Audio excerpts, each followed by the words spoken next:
Hare Krishna Shri Radhe Krishna Krishna Krishna Hare Murad Krishna Krishna Hare Murad।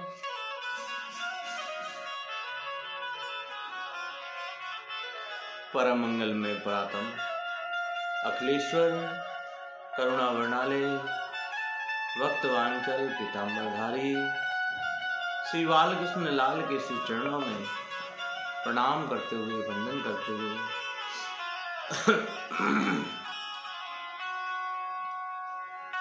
मोक्षदायिनी Shrimad Bhagavat कथा के आचार्य परम पूज्य सुखदेव जी महाराज के श्री चरणों में प्रणाम वंदन।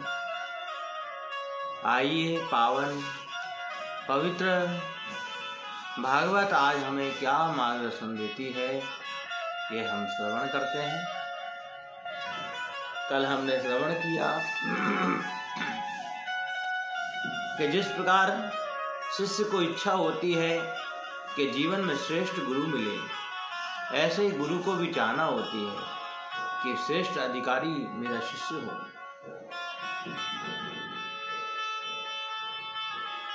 इसीलिए व्यास जी ने भागवत कथा की रचना करने के बाद सुखदेव को याद किया। 7 दिन में परीक्षित को जो श्राप लगाया वो पावन परीक्षित की कथा, क्योंकि जिस कथा से भगवान की कथा जुड़ी हो, जिसके जीवन से भगवान का चरित्र जुड़ा हो, ऐसा मानव वास्तव में धन्य है। आइए आज पुनः सूत जी महाराज सौनक आदि ऋषियों को क्या कहना चाह रहे। कौरव पांडवों का जब युद्ध चल रहा था, सभी कौरव मारे गए। कौरवों में केवल एक सच्चा है, दुर्योधन। कौरवों में केवल एक बचा है जिसका नाम दुर्योधन है। आदरणीय भीमसेन ने अपनी गदा के प्रहार से दुर्योधन की जगह को तोड़ दिया। एक एक पल गिन रहा था, अपनी मौत का कब मृत्यु हो जाए कौन जाने, ऐसी उसकी परिस्थिति बन गई।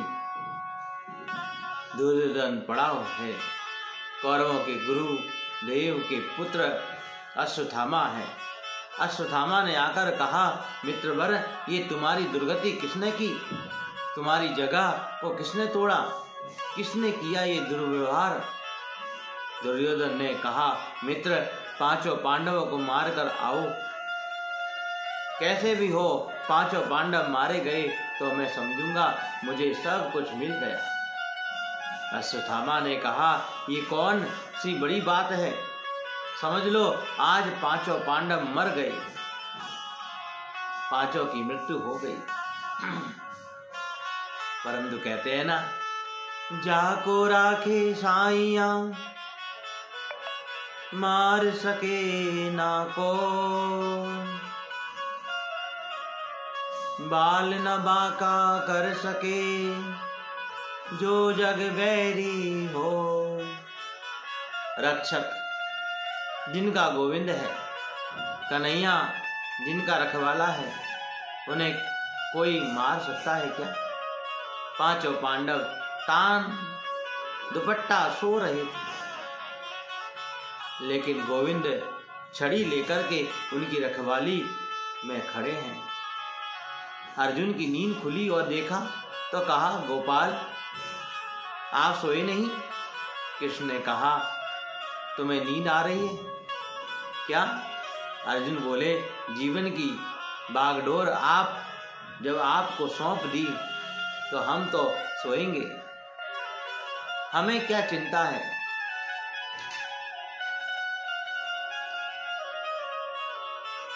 लेकिन मैं कहता हूं, इस स्थान पर तुम्हारे नहीं सोना चाहिए। पांचों पांडवों को श्री कृष्ण दूसरी स्थान पर ले गए। द्रौपदी के पांचों पुत्र वहीं पर सो रहे थे। सोए हुई द्रौपदी के पांचों पुत्रों को अश्वत्थामा ने पांचों पांडव समझकर मार दिया। दुर्योधन ने कहा, क्या प्रमाण है? तुमने पांचों पांडवों को मार दिया? अश्वत्थामा बोले, मैं तो पांचों के सिर लाया हूं काटकर। जैसे ही प्रकाश में पांचों के सिरों को देखा, दुर्योधन ने, अरे मित्र, ये क्या किया? मैंने तो पांचों पांडवों को मारने के लिए कहा था, तुमने तो द्रौपदी के पांचों पुत्रों को मार दिया। हमारा वंश तो खत्म हो ही रहा था, एक पुत्र बचा था, वो भी मृत्यु को प्राप्त हो गया। अरे ये 5 द्रौपदी के बेटे मेरे द्रौपदी के बच्चे थे, इनको भी मार दिया। सोते सोते दुर्योधन जमीन पर गिर पड़ा और उसका प्राणांत हो गया। जिसके 5 पुत्र मारे जाएं, उस माता की परिस्थिति क्या होगी, यह विचार करोगे?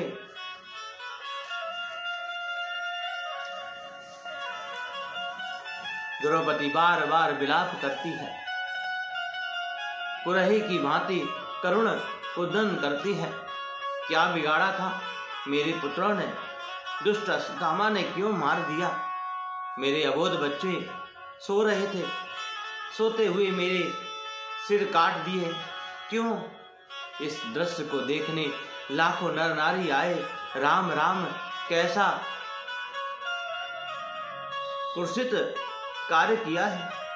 अर्जुन ने द्रौपदी के करुण कुंदन को जब देखा तो हाथ में धनुष बाण लेकर के, देवी द्रौपदी, तुम्हारे पुत्रों को मारने वाले अश्वत्थामा को आकाश पाताल में कहीं भी होगा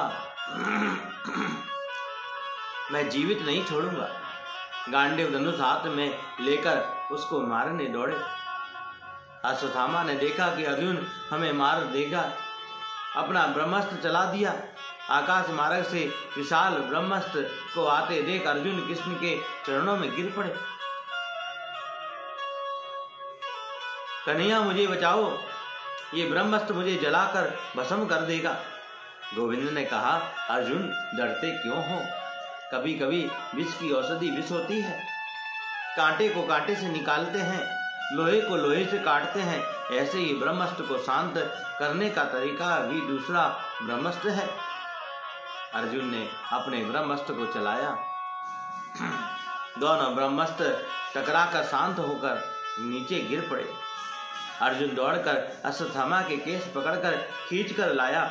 लाखों नर नारी के बीच लाकर बोला, देवी द्रौपदी, तुम्हारे अबोध बच्चों को मारने वाला यह अश्वत्थामा हमारे गुरुदेव के चरित्र पर कलंक ही एक प्रकार से है।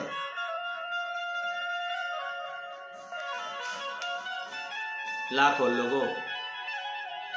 लोगों ने कहा, द्रोणाचार्य के पुत्र होकर ऐसा तुम्हारा निष्कर्ष कर्म, पूछ निवास नीच करतूत।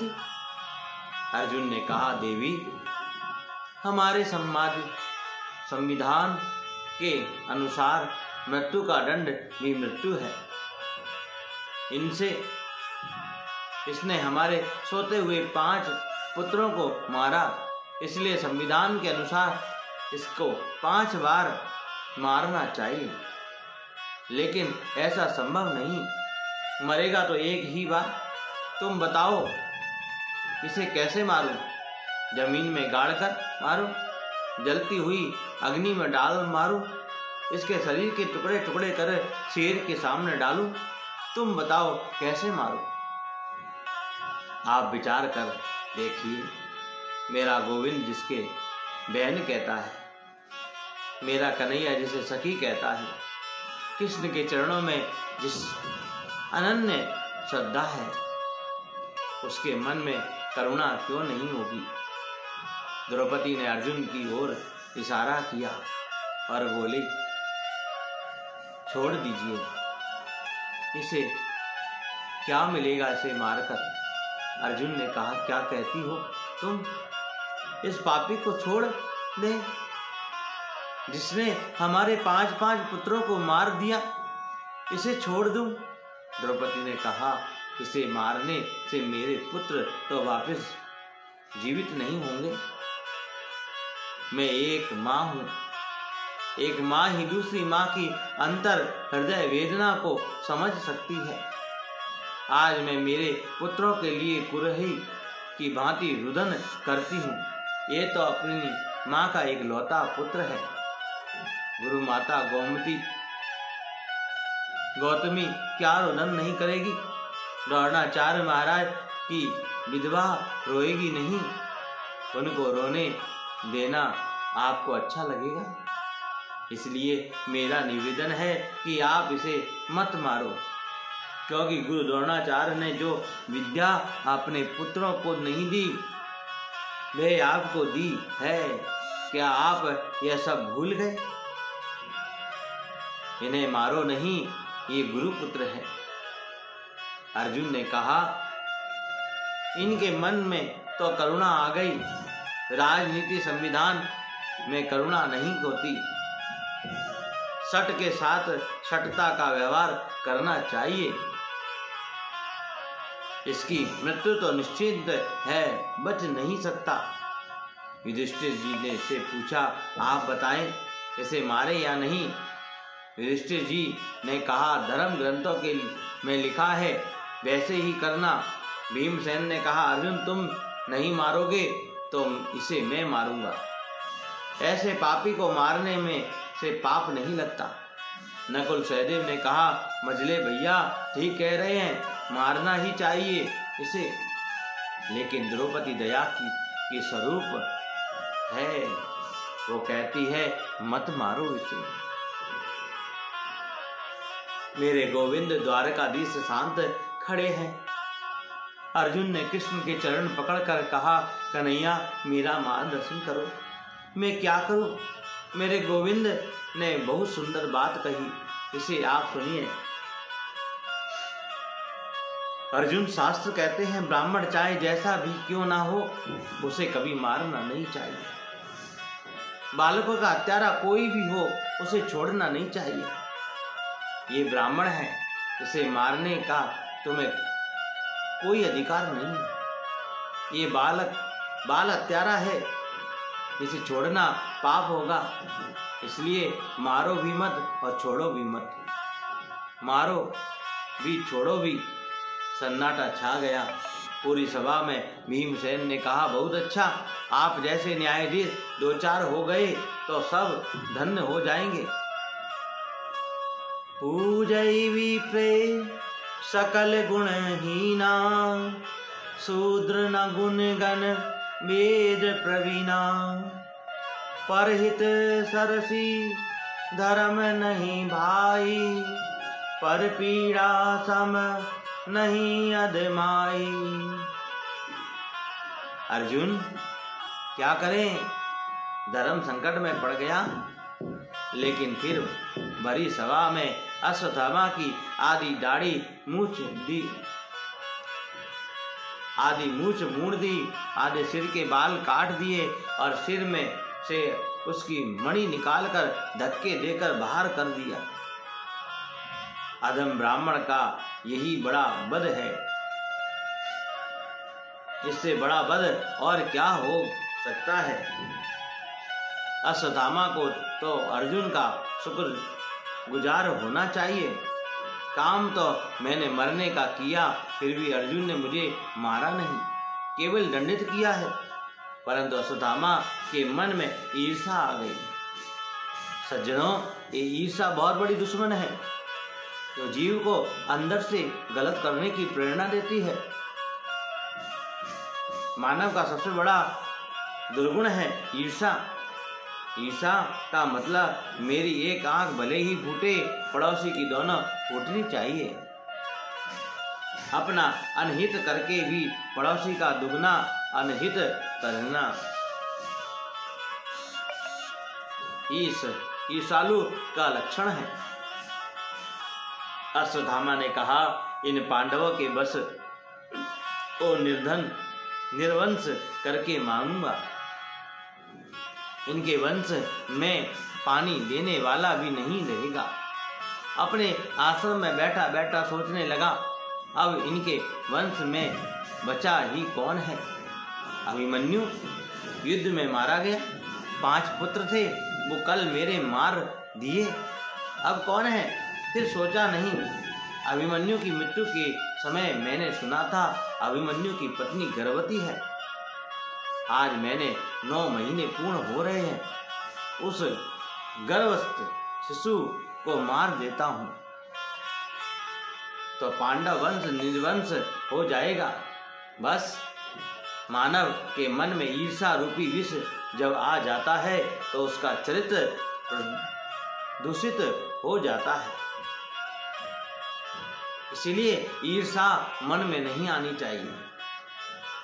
अपने आश्रम में बैठे बैठे अश्वत्थामा ने अभिमन्यु की विधवा पत्नी के गर्भस्थ शिशु को मारने के लिए ब्रह्मास्त्र चला दिया, परंतु श्री कृष्ण अभिमन्यु के मामा होते हैं। उत्तराके ने ब्रह्मास्त्र को आते देखा और दौड़कर कृष्ण के चरणों में लौट गई। प्राहि प्राहि महायोगीन्द्रेव देव जगतपते नान्याम तवद्भयाम पसये यत्र मृत्यु परस्परम। हे गोविंद, मेरी प्राण रक्षा करो। ये ब्रह्मास्त्र मुझे जलाकर भस्म कर दे, उसकी मुझे परवाह नहीं, लेकिन मेरे गर्भस्थल शिशु को कैसे भी बचाओ। यदि ये बालक नष्ट हो गया तो पांडवों के वंश में कोई पानी देने वाला भी नहीं बचेगा।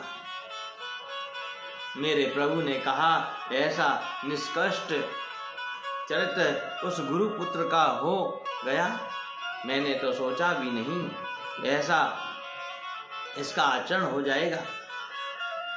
बेटी, तुम एक क्षण के लिए भी चिंतित मत होना। थोड़ी देर के लिए मातृ भाव अपने हृदय में लाओ। जैसे ही उत्तरा के मन में मातृ भाव आया, मेरे गोविंद सूक्ष्म रूप से उत्तरा के गर्भ में प्रवेश कर गए। 4 भुजाएं धारण कर ली मेरे प्रभु ने और गदा को सुदर्शन चक्र की तरह घुमाया और गर्भस्थ शिशु की प्राण रक्षा कर दी मेरे गोविंद ने। बोलिए चतुर्भुज नारायण भगवान की। एक रूप से बाहर भी खड़े हैं और उत्तरा से कहते हैं, बेटी कोई कष्ट तो नहीं। उत्तरा कहती है, नहीं नहीं, अब मैं स्वस्थ महसूस करती हूँ, मुझे अच्छा लग रहा है। जैसे भगवान के सामने जीव की कोई चालाकी नहीं चलती, वैसे ही भक्तों के सामने भगवान की चालाकी नहीं चलती। माता कुंती सब समझ गई। श्री कृष्ण ने मेरी पौत्र वधु के गर्भ में प्रवेश करके मेरे पौत्र की प्राण रक्षा की है, मेरे वंश को निर्वंश होने से बचाया है। माता कुंती श्री कृष्ण के चरणों में गिर पड़ी और बार बार रुदन करने लगी और कहने लगी, हे श्री कृष्ण द्वारका वासीन देव देव जगतपते, आपकी जय हो, आपकी जय हो। जीव जब भी संकट में आए तो भगवान की शरण ले लेना चाहिए, तो उसके जीवन में संकट कट जाता है। पर संसार का जीव संसार के लोगों को टटोलता है, परमात्मा को नहीं। और जो सीधा ही परमात्मा की शरण में चला जाता है उसे दुख नहीं होता, कष्ट नहीं सहना पड़ता। इसीलिए आज श्रीमद् भागवत कथा का संकेत यही है कि जीव जब भी दुखी हो सीधा भगवान की शरण में जाए। बोलिए बाल कृष्ण लाल की जय, कृष्ण कन्हैया लाल की, श्रीमद् भागवत महापुराण की।